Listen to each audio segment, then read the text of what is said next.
10 team, let's ride. And with that, the worst kept secret of the 2023 silly season is now upon us. And if you somehow have missed the announcement and, well, you haven't seen it, you know what? Here you go. Racing is tough. It demands all of you and promises you nothing. It can build you up, beat you down, bring you joy, and break your heart. Trust me, I know. I've been through the highest of highs and the lowest of lows with racing, and I understand its demands, its challenges, its beauty, and its heartbreak. It's a journey that's been humbling for me, but I've been putting in the work and I've done a lot of reflecting, and I'm ready to get back to how it all started, for the love of racing. There's no better place to do that than with Stewart-Haas Racing. This was a place built by racers for racers. A place where championships have been won and legendary moments have been made. A place where the expectations are simple. Head down, put in the work, hang banners. This place is for me. A bunch of racers that tune out the noise and know the opportunity they have. And I know this is one hell of an opportunity. I'm more than committed to this next challenge, one where I'll expand my limits and push harder than ever. No distractions. I know that racing can break you, but I also know it can make you. And I'm ready to prove myself and show what I'm made out of. 10 team, let's ride.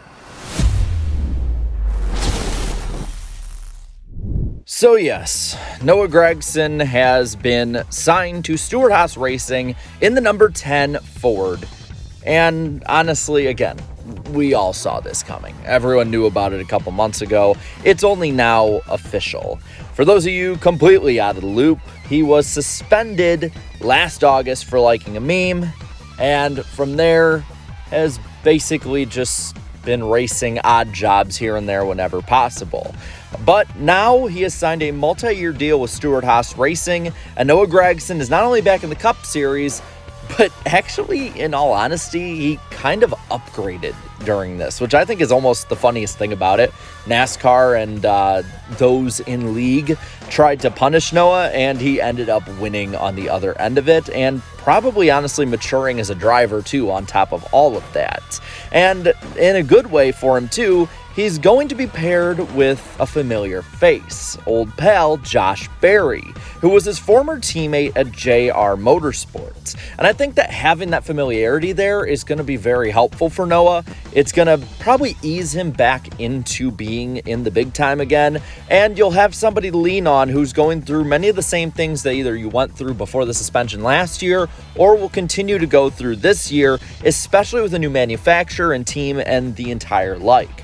I think that he and Josh Berry being able to lean on one another may be beneficial for both of them, as while Berry is an unproven commodity, Gragson is definitely somebody who needs to have a bit of redemption after this.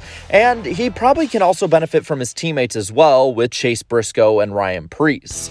Briscoe in the sense that he has been at Stewart-Haas Racing for so long, he is now basically the elder statesman when it comes to tenure at the facility, and Ryan Preece for just being an all-around racer.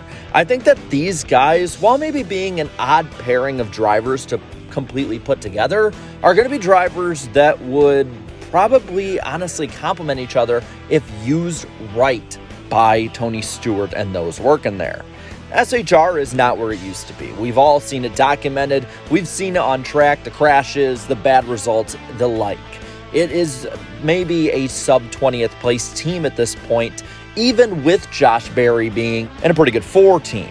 And I think that at this moment, the aim for Gragson should be 20th to 23rd in the points. I think that would be an absolute win after the catastrophe that his season was last year.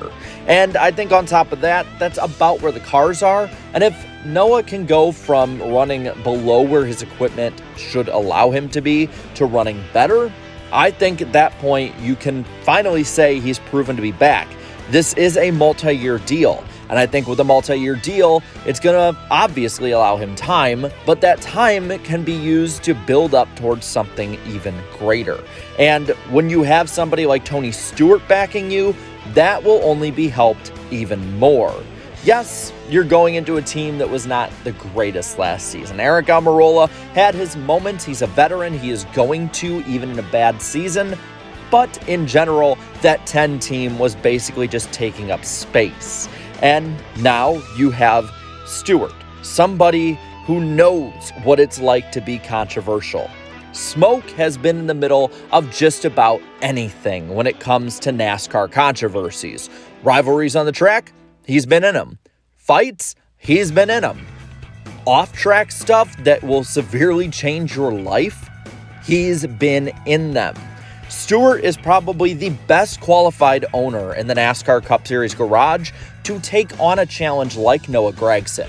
And I think that Gragson, almost being probably at least a professional corporate reset, will at this point be more palatable probably than he has been in a long, long time. This won't be the Noah Gragson that we probably want to see from 2021 and 22. This probably won't be the Noah Gragson who's going out of his way to get the cameras on him.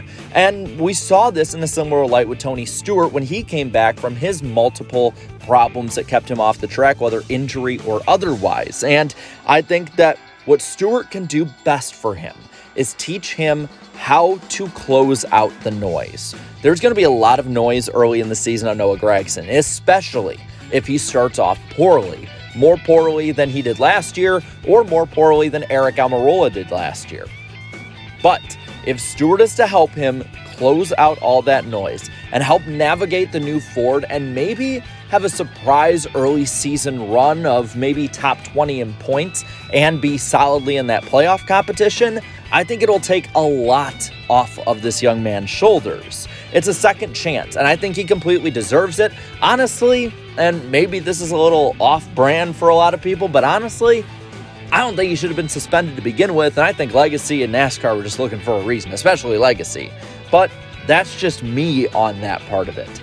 I think that this is the best possible chance Noah Gragson has, even with the way SHR is now, and I can't wait to see if he does succeed. I think a successful, happy, and personality-driven in the long run Noah Gragson is a good thing for NASCAR and will only help the sport grow further than it may have otherwise. Plus, it would be a great story to follow if he is to have a good redemption arc. But with that, I'm going to leave it to you. How do you think Noah Gragson will perform in 2024 and beyond there? Do you think he's going to last longer than just one season in the Stewart-Haas Racing 10 car? Let me know down in the comments below. And while you're at it, leave a like on this video, share this video, and subscribe to this channel for more great and fun NASCAR content. Thank you so much to all my channel members for your continued support. And until next time, have a good one.